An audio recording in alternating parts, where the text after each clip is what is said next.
Praise the lord. ఈరోజు దేవుని వాగ్దానము రోమీలకు రాసిన పత్రిక 15వ అధ్యాయం 33వ వచనం. సమాధానకర్తయగు దేవుడు మీకందరికీ తోడయుండునుగాక. ఆమేన్. ప్రియ సహోదర సహోదరులారా, ప్రభువు మనతో మాట్లాడనై ఉన్నారు. ఆయన మనల్ని సమాధానకర్తగా మనకు ఉన్నాడు. మనకు భయం ఎందుకు, మనకు దిగులెందుకు?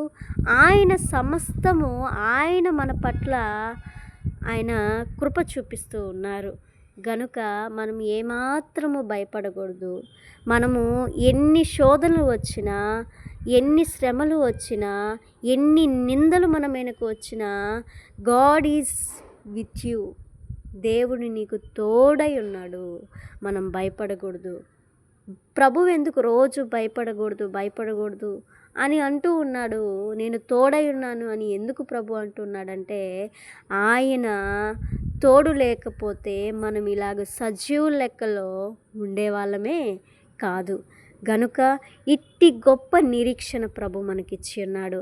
ఆయన లక్షణము ద్వారా మనల్ని విమోచకులుగా చేసి ఉన్నాడు. గనుక ఈ రోజంతటిలో మన ప్రయాణమంతటిలో అన్ని విషయాల్లో ప్రభువు సమకూర్చి మన పట్ల జరిగిస్తాను అని ఇచ్చిన వాగ్దానము నిమిత్తమై ప్రభువును మనం ప్రార్థిద్దాము.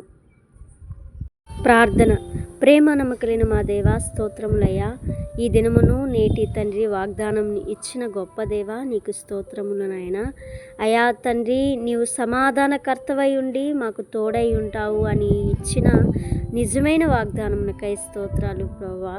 అయా తండ్రినైనా నీవు తండ్రి, అయా మేము మునుపు దూషకులము, హింసకులము, నీ యందు హానికరమైన బిడ్డలుగా మేమున్నప్పుడు అయా నీ యొక్క అద్వితీయ ప్రేమ ద్వారా మమ్మల్ని ప్రేమించావు. మీకు స్తోత్రాలు ప్రభువా.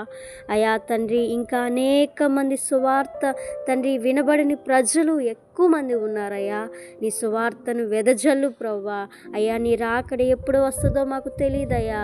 నువ్వు వచ్చు పర్యంతరము అంతటా అందరూ మారు మనసు పొందాలి దేవా. నీ కృప చూపించు అయ్యా. నీ దైవజనులు అనేక మంది నీ వాక్యమును బోధిస్తూ ఉన్నారు ప్రభువా. అయ్యా నీ వాక్యమును అనేక మంది విని నీ వైపుకు వచ్చే కృపను అనుగ్రహించు దేవా. స్తోత్రాలయ్యా. నాయన ఇప్పుడు ప్రజలు విననొల్లని ప్రజలుగా అయి ఉన్నారు తండ్రి.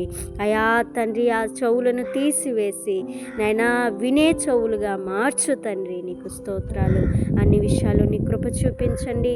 ఈ రోజంతటిలో మీరే మాకు తోడై అన్ని విషయాలలో రాకపోకలలో ఎవరైతే నైనా పని బాటలకు వెళ్తున్నారో, ఉద్యోగపరం కానీ చదువు పరం కానీ అన్ని విషయాల్లో వాళ్ళకి జయమును నువ్వు దయచేయమని వేడుకుంటూ నజరుడైన యేసుక్రీస్తు నామమున ప్రార్థిస్తున్నాము తండ్రి.